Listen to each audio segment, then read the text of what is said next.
What's been knobbing on your radar? I don't know, knob. What's on your radar? I was thinking of scientism. You were talking about that before earlier, right? No kidding. I was talking about scientism because I saw this great documentary on YouTube about C.S. Lewis, and he was talking about scientism back when, and that was one of his biggest fears. To be honest. What do you mean by scientism? Scientism, like the religion of science, like, oh my God, science is a religion. We have to believe, like, wholeheartedly.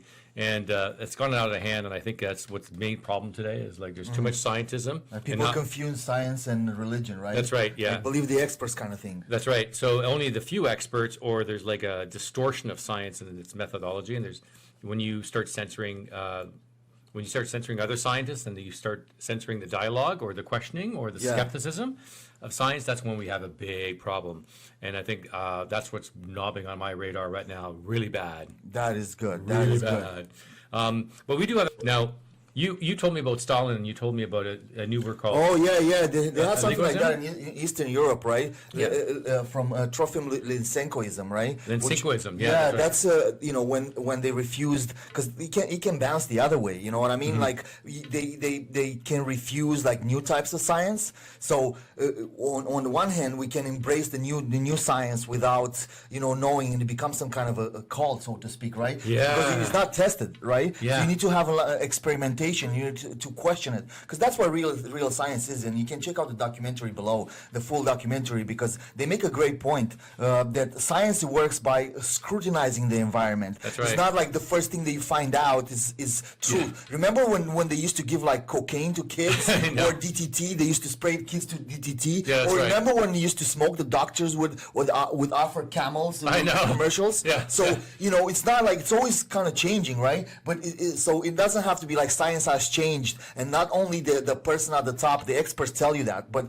anybody can find out. Right? Yeah, that's right. He makes a great point in the documentary. So going back to Lysenkoism, it was this guy Trofim Lysenko who in Eastern Europe, in Russia, who refused the genetics, and they had their own system because it was the capitalist. The system, they refused everything that came from the West, right? Because they didn't accept their own capitalist way, right? Their capitalist way. So they wanted to get their own science, right? But it was really a pseudoscience, which led, like, this guy in this type of science, because that's what it does. It actually kills more people than it claims to save. So it does get really destructive. It can be really destructive in the wrong hands, because I've lived through communism, and I've seen it happen that way. That where injections or things like that were, in the 80s was the and you've seen the movie. There's a movie about it with abortions, where abortions were banned, right? That's and right. The people would do it. That's also has to do with science, right? Because they claim that they have the power. So it does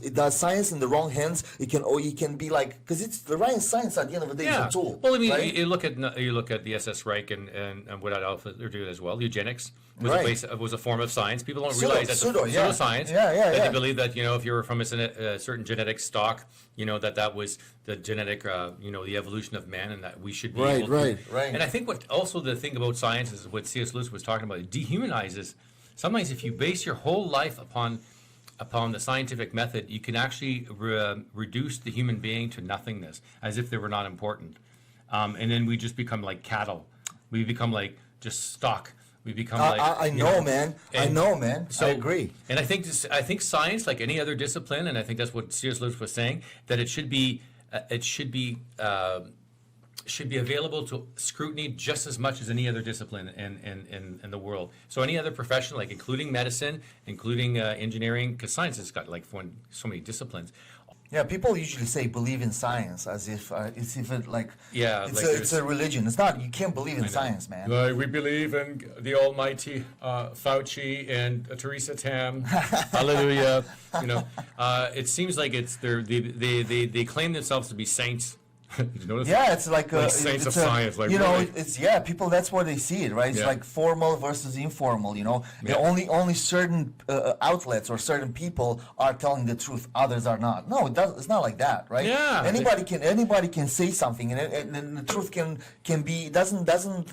Truth doesn't rely on the group, right? Like 99% of people can be wrong, right? Yeah. It's like best case, and that's a fallacy unto itself called the bandwagon fallacy, right? Yeah, yeah. And the best example is back in the time of Galileo when everybody thought the Earth was flat. Yeah, that's right. You know, they were all wrong. Only one person, Galileo, was right.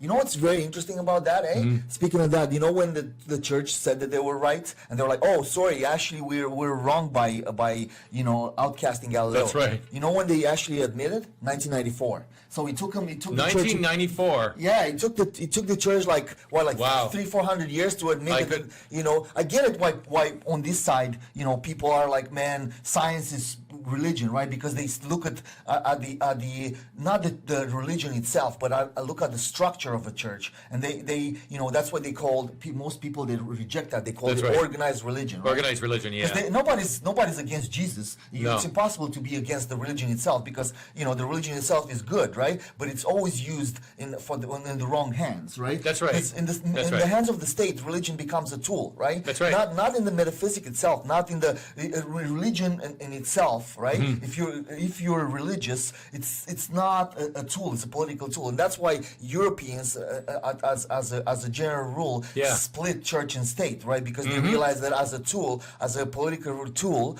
religion doesn't work anymore. Because let's be honest, that's what it was used, right? Exactly. And a lot of times it wasn't used for his beliefs, right? And the kings from Charlemagne to Henry to all these bad boys of Western Europe, right? They used it as it's not just Europeans, all across the world. Religion can be used as a tool, right? That's absolutely true. So we want people to understand that we're not against science, we're not against religion, right? But we want for people to make their own choice individually, That's and right. to understand that there's a difference between the two, and not to put them together, right? Because political power it relies on both, even though it's not as strong as in Western Europe as it is in Eastern Europe and other countries around the world. Like I have a statement all the time, and I'll say it all the time, and I'll repeat it. The best communities are powerful individuals that tolerate each other, okay? And then a true leader is a powerful individual that leads powerful individuals. That's it. Yeah, man. It's as simple as that. And a powerful individual is a person who has critical thinking a person who can measure their biases. And that's the next episode we're going to talk about biases. That comes into play a lot with the religion.